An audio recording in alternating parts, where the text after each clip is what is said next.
आज की इस क्लास में हम क्लास 10th के ऑब्जेक्टिव पढ़ेंगे, हिस्ट्री के ऑब्जेक्टिव। एसएसटी यानी सामाजिक विज्ञान में हिस्ट्री के चैप्टर फर्स्ट में से जितने भी ऑब्जेक्टिव पहले आए हैं, चाहे वो एमपी, यूपी, राजस्थान, उत्तराखंड किसी भी बोर्ड का हो, एनसीईआरटी की बुक के ऑब्जेक्टिव इससे बाहर नहीं जाएगी। तो समय खराब ना करते हुए, क्योंकि एग्जाम टाइम चल रहा है, देखो तुम क्वेश्चन। पहला ही क्वेश्चन क्या है हमारा कि फ्रेडरिक सोरियू किस देश के कलाकार थे? तो तुम्हें पता होना चाहिए फ्रेडरिक सोरियू किस देश के कलाकार थे? फ्रांस के। अगला क्वेश्चन है हमारा कि सोरियू ने अपने चित्रों को किस प्रकार की दुनिया की कल्पना की थी? तो उन्होंने सैन्य तानाशाही की दुनिया की, लोकतांत्रिक और सामाजिक गणराज्यों की दुनिया की। तो कैसे लोकतांत्रिक और सामाजिक गणराज्यों की दुनिया की कल्पना की थी? अगला क्वेश्चन है सोरियू के पहले चित्र में, इसमें पहले चित्र में जुलूस का नेतृत्व कौन कर रहा था? बताओ, फ्रांस और जर्मनी, अमेरिका और स्विट्जरलैंड? तो इसका आंसर क्या है? अमेरिका और स्विट्जरलैंड। इन क्वेश्चनों को तुम बाद में भी रिवीजन कर लेना एक बार और, यानी एग्जाम से पहले कम से कम 2-3 बार तो रिवीजन कर लेना। देखो अगला क्वेश्चन क्या है। अगला क्वेश्चन है कि फ्रेडरिक सोरियू के चित्र में स्वतंत्रता की मूर्ति यानी कि मैल आकृति के हाथ में क्या दिखाया गया है? तलवार और तराजू, मशाल और मानवाधिकारों का चार्टर, झंडा और तलवार, जैतून की डाली और तराजू? बताओ क्या दिखाया गया है? मशाल और मानवाधिकारों का चार्टर। तो ये ध्यान रखो ये। अगला क्वेश्चन है अपना, सोरियू के चित्र में धरती पर पड़ी टूटी फूटी वस्तुएं किसका प्रतीक है? बताओ, निरंकुश संस्थाओं का अंत का प्रतीक, यानी कि जिनके खिलाफ ही विद्रोह कर रहे थे उनके अंत का प्रतीक। अगला क्वेश्चन है अपना, सोरियू के चित्र के ऊपर आकाश में क्या दर्शाया गया है? फ्रेडरिक सोरियू की जो 4 चित्रों की श्रृंखला थी उनमें आकाश के ऊपर क्या दिखाया है? तो आकाश के ऊपर किसको दिखाया है? ईसा मसीह या संत और देवदूत को। अब ये फ्रेडरिक सोरियू के बारे में क्वेश्चन पूरे होने वाले हैं। अगला देखो, फ्रांसीसी क्रांति का एक प्रमुख राजनीतिक परिणाम क्या था? बताओ। राजनीतिक परिणाम था संप्रभुता का स्थानांतरण राजा से जनता को। राजा से संप्रभुता किसकी आत्मा आ गई? जनता की। अगला क्वेश्चन है अपना, शायद इधर से पढ़ाऊं तो कैसा रहेगा? हाँ देखो, तो इधर से लाइट का फोकस पे गड़बड़ करेगा। ठीक, देखो इधर से, फ्रांसीसी क्रांति के बाद नेपोलियन की संहिता यानी कि नेपोलियन कोड ने सबसे पहला क्या समाप्त किया? सबसे पहले किसको समाप्त किया? तो संपत्ति का अधिकार को, जन्म आधारित विशेषाधिकार को। सबसे पहले किसको समाप्त किया? जन्म आधारित विशेषाधिकार को। अगला क्वेश्चन है अपना कि नेपोलियन संहिता ने किस सिद्धांत को मजबूत किया? बताओ, कानून की समक्ष समानता को, जन्म आधारित असमानता को, किसे? कानून की समक्ष समानता को। कानून की समक्ष सभी समान है, इसको मजबूत किया। अगला क्वेश्चन है अपना कि नेपोलियन संहिता के अंतर्गत किसानों को किसने मुक्ति मिली? किससे मुक्ति मिली? बताओ किससे मुक्ति मिली? तो दासता से और जागीरदारी करों से, टैक्स से मुक्ति मिली। अगला क्वेश्चन है अपना, नेपोलियन के समय गिल्ड यानी कि कौशल संघों के संबंधों में क्या किया गया? तो देखो इसका उत्तर है ख। गिल्ड संबंधी प्रतिबंध हटा दिए गए, यानी कि जो सूची संबंधी जो नियम थे, प्रतिबंध थे, रिस्ट्रिक्शंस थे, उसको हटा दिया गया। अगला क्वेश्चन है अपना, उदारवाद, लिबरलिज्म 19वीं सदी के यूरोप में मुख्यतः किस विचार से जुड़ा हुआ था? तो किससे जुड़ा हुआ था? बताओ। नागरिक स्वतंत्रता और कानून की समक्ष समानता, क्योंकि वहां पर अत्याचार ज्यादा था, तो नागरिकों की समानता हो और कानून की समक्ष भी समानता हो, यानी कानून की नजर में सब समान हो। अगला क्वेश्चन है, 18वीं शताब्दी में जर्मनी की स्थिति क्या थी? बताओ, 18वीं शताब्दी में जर्मनी की स्थिति क्या थी?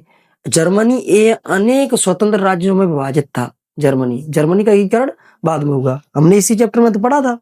अगला क्वेश्चन है, जर्मनी में सबसे शक्तिशाली राज्य कौन सा था? बताओ, जर्मनी में सबसे शक्तिशाली राज्य कौन सा था? बेवेरिया, मैक्सिनी, प्रसिया, हैम्बर्ग? बताओ। तो इसका आंसर है प्रसिया। अगला कि प्रसिया में बड़े जमींदारों को क्या कहा जाता था? बताओ, जो बड़े बड़े जमींदार थे, जैसे कि अपने यहाँ पर जमींदार महाजन ऐसे कहा जाता, तो प्रसिया में कहा जाता था जंकर। ये इंपोर्टेंट लगा लेना, ये वाला आ सकता है, ज्यादा इंपोर्टेंट है। अगला क्वेश्चन है 1848 में जर्मन मध्यम वर्ग ने किस संस्था के माध्यम से राष्ट्र निर्माण का प्रयास किया? कौन सी संस्था थी बताओ? फ्रैंकफर्ट राष्ट्रीय सभा, तो यही तो थी फ्रैंकफर्ट संसद, फ्रैंकफर्ट पार्लियामेंट। अगला क्वेश्चन है फ्रैंकफर्ट सभा ने किस शासक को जर्मन सम्राट के रूप में संविधान के तहत पद देने का प्रस्ताव किया? तो किस शासक को बताओ? तो इसमें आंसर है प्रसिया के राजा को। अगला क्वेश्चन है फ्रैंकफर्ट सभा का प्रस्ताव एशिया प्रसिया के राजा ने क्यों अस्वीकार कर दिया? बताओ, प्रसिया के राजा ने क्यों अस्वीकार किया? तो इसका आंसर है ख, वह संविधान से ताज स्वीकार नहीं करना चाहता था। संविधान के अनुसार ताज उसको नहीं चाहिए। वो कह रहा है कि मैं पहले से ही राजा हूं, तो मुझे दूसरों की जरूरत क्या? जर्मन एकीकरण का नेतृत्व बाद में किसने किया? बताओ। ग्यूसेप बेरिगाल्डी, गुत्सेप मेजनी, बताओ। तो इसमें कौन थे? Otto von Bismarck. इनमें से एक भी नहीं था। तुम क्या करोगे? इनको लगा दोगे, क्योंकि चर्चित नाम है ज्यादा इस चैप्टर के, तो इस बात का ध्यान रखना है, ये गलती नहीं करनी है। अगला क्वेश्चन है बिस्मार्क ने जर्मनी के एकीकरण के लिए किन किन देशों का युद्ध नहीं लड़ा? किन किन देशों से युद्ध नहीं लड़ा? बताओ। तो किस देश से युद्ध नहीं लड़ा? रूस से। अगला क्वेश्चन है अपना जर्मन एकीकरण की घोषणा कब और कहां हुई? ये इंपोर्टेंट क्वेश्चन है, इसका ध्यान रखना, ये इंपोर्टेंट क्वेश्चन है। इसकी घोषणा हुई थी 1871 में वर्साय के महल में। 18 जनवरी 1871 को किसे जर्मन सम्राट घोषित किया गया? बताओ। ये वाला क्वेश्चन तो मैंने पहले भी कई बार बोला है, कराया है। तो केसर विलियम यानी प्रेसिया के राजा को। अगला क्वेश्चन है ग्यूसेप मेजनी ने इटली के एकीकरण के लिए कौन सा गुप्त संगठन बनाया? तो उन्होंने क्या बनाया था? Young Italy. ये तो हमने प्रश्न उत्तर याद किए हैं ना, उसमें भी है, तो इसमें ज्यादा याद करने को कुछ है ही नहीं। अगला प्रश्न है मेजनी इटली को किस रूप में देखना चाहते थे? तो मेजनी किस में देखना चाहते थे? छोटे छोटे राज्यों में, साम्राज्यों में एकीकृत गणराज्य, तो वो एकदम एकीकृत एक ही राष्ट्र चाहते थे। अगला क्वेश्चन है इटली के एकीकरण में किस प्रधानमंत्री की भूमिका निर्णायक रही? बताओ। Garibaldi, Mazzini.